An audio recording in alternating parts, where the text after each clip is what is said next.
Hey, how's it going, everybody? Hopefully everybody's doing good. My name is Victor Sanchez. I've been making videos about my house build here in Mexico. I share my experience, costs, and all those kind of stuff. So today's a beautiful morning here in Chapala. It's nice and cool. It feels good to me. I think some locals are cold because they're not used to it, but obviously I'm not cold. I'm in shorts. Anyhow, I wanted to share with you guys a little bit of how inflation has made things harder for us here trying to build, how expensive it's become to build in Mexico. And well, it's not that it's any cheaper anywhere else. If you're going to build in United States or in Canada, or where you're watching this video, it's usually everything's gone up. But I wanted to show you guys some of the differences. I started building here in 2019, December of 2019, but really it's 2020. And most of my budget and most of the big items were purchased in 2020. So most of the house that you see behind me, the most expensive stuff was in 2020, and then like excuse me, the second expensive stuff was in 2021. So inflation was still relatively low in those 2 years, especially in 2020 with the pandemic. Everything was pretty cheap. Actually, it was actually below because no one was working and buying. But because this was out in the open here, I had workers here and stores open that were willing to sell me the materials.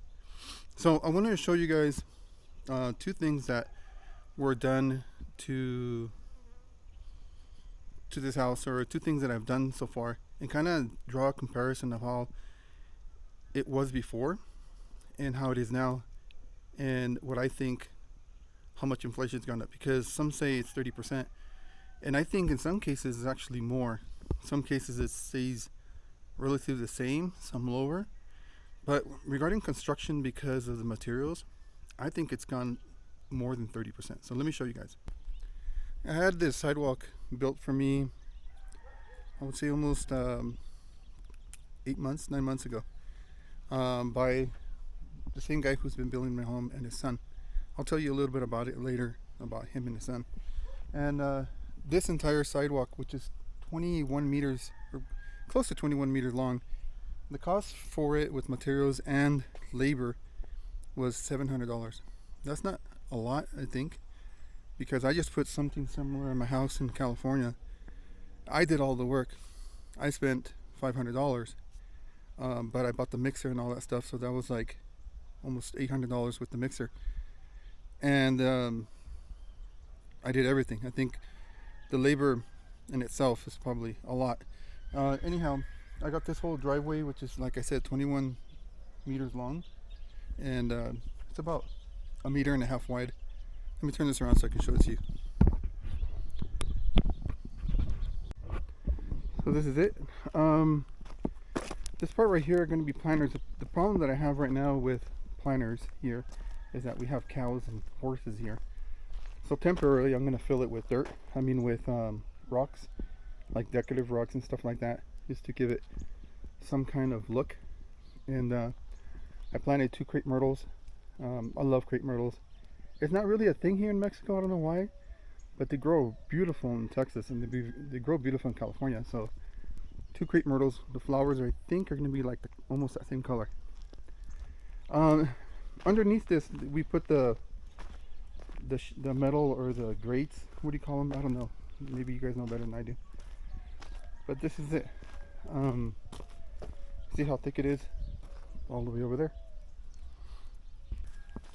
I think that's still relatively cheap, but it would have been even cheaper 3 years ago. As crazy as that sounds, $700, and it's not much. Considering how much it did. They did this little ramp just temporary so I can get the car down and up, but that's going to go away. What's really crazy is what I'm going to show you guys right now in the back. And I get it that some of the cost goes into the materials and the way it was structured, but and this was just barely a month ago. Okay, so it's like really close. Right now we're in August. We're in November. You might see this video somewhere in February or something like that, but Let me show you guys. So I started working in the backyard, start actually planning what I want to do. It's still like a big mess. But I had to put this retainer wall so I can separate what is I consider the backyard and what I considered the fruit trees and stuff like that. There's a name for that, but again, I'm just not familiar with it. So all this is going to be with palm trees and roses and stuff like that, similar to what I have in front.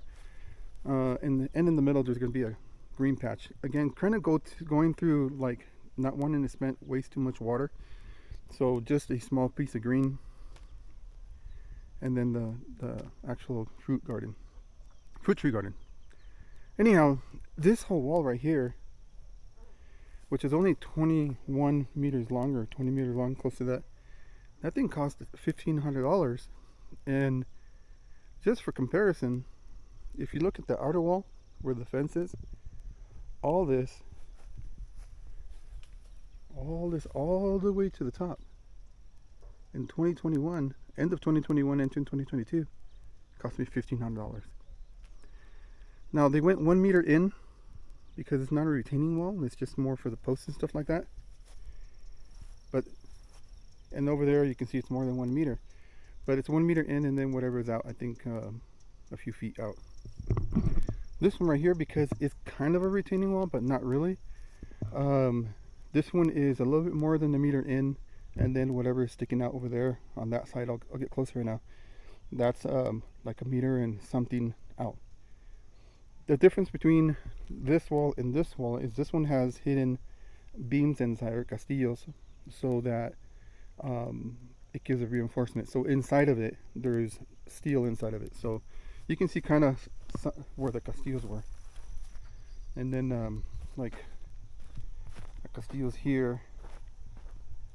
Where else? That castillo's right there, and so forth. So at the end, and then there's another one right there. Now again, I don't think $1,500 is a lot. You know, it's always going to be like, hey, I can get it cheaper over here in this part of Mexico. And going back to what I always have discussion with you guys is that the more south you go, the cheaper it is. The more northern you go to Mexico, the more expensive it is. The more touristy area, it's going to be more expensive. You go to Puerto Vallarta, Chapala, because it's an expat community, more expensive. So it's within the range that it should be around here.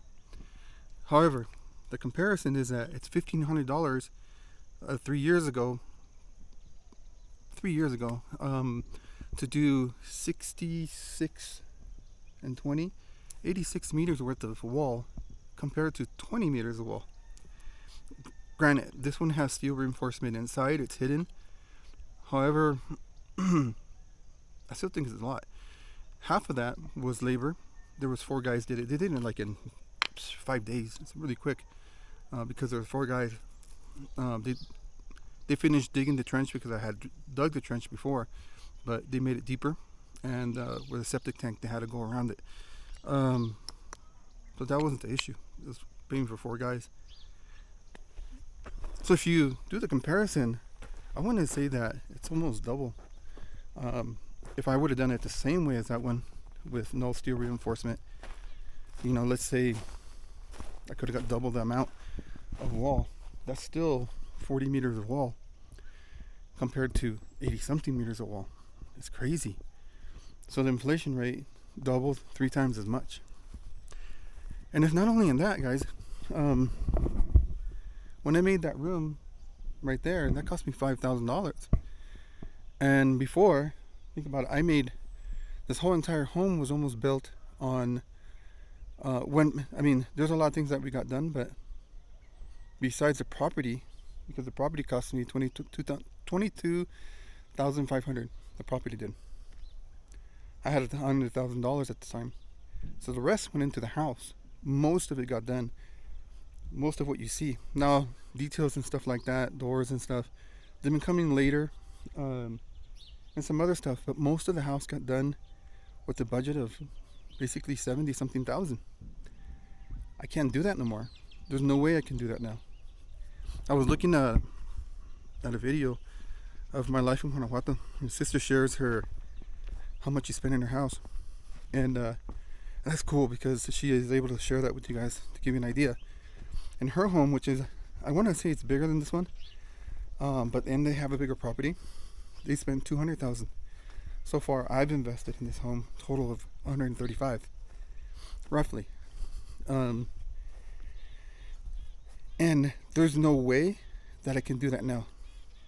If things have doubled, I have to imagine that it's also double, because what I used to pay the worker, el albañil, el maestro, has literally doubled from 2020 to now, due to inflation, and also because the government has changed the minimum wage here in Mexico, trying to give a better living. And so, good for them. But yes, it costs more expensive. Everything gets more expensive.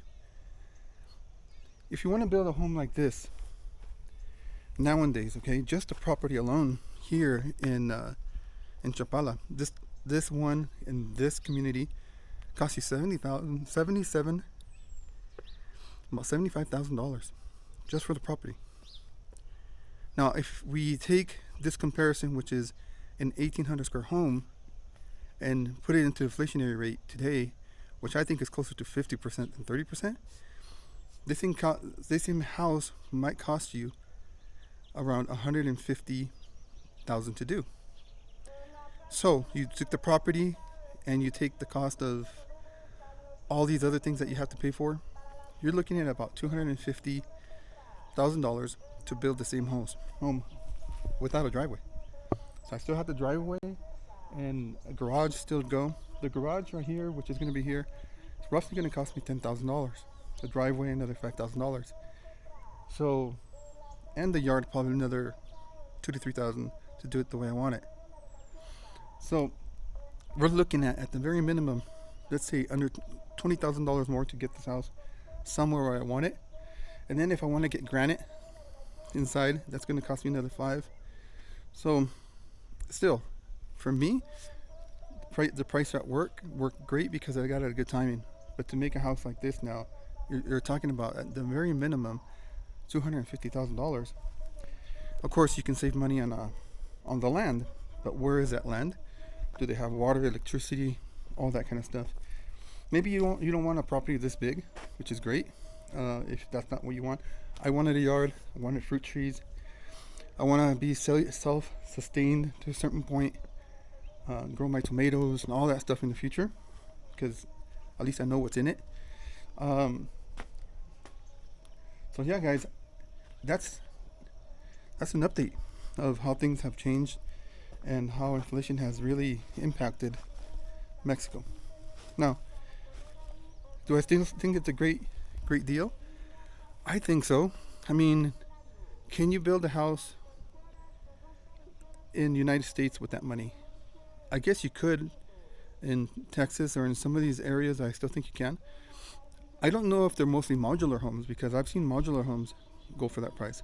It's still a home. It doesn't matter. Okay? But here's the thing. You build a home over there for the same amount of money, the cost of living just alone is way more. Here, my taxes have not been higher than $370 a year. In the United States right now, my property tax is $7,000 in California. That's $6,000 more in my pocket if I completely retire here. Then food and all that stuff, it's a lot cheaper. I ate tacos yesterday for under $5. I can't do that over there. It's the give and take. A lot of people say, hey, it's not feasible anymore to build in Mexico. It's so expensive. It all depends where you build, what you put in it, what you want, how big it is, of course. Okay? The big advantage that you have in the United States is that you can take out a loan and pay it over years. Here, you have to pay it up in front. Okay, guys, so I'm hoping that it helped you a little bit understand how inflation has made it more difficult to build here in Mexico. However, it's still, I think, a win to do it. It's still my advice to do it because of the benefits. Okay? If you're thinking about safety and all that stuff, I'm going to make another video and I'll share with you guys about safety. So guys, God bless you guys. Thank you for being part of the channel. If this was helpful in any way, give me a thumbs up. It's very, very helpful. Please don't forget, I know a lot of times we click out and like I'm commercializing myself, but it really helps get this video outside. All right, so God bless you guys. Till next time.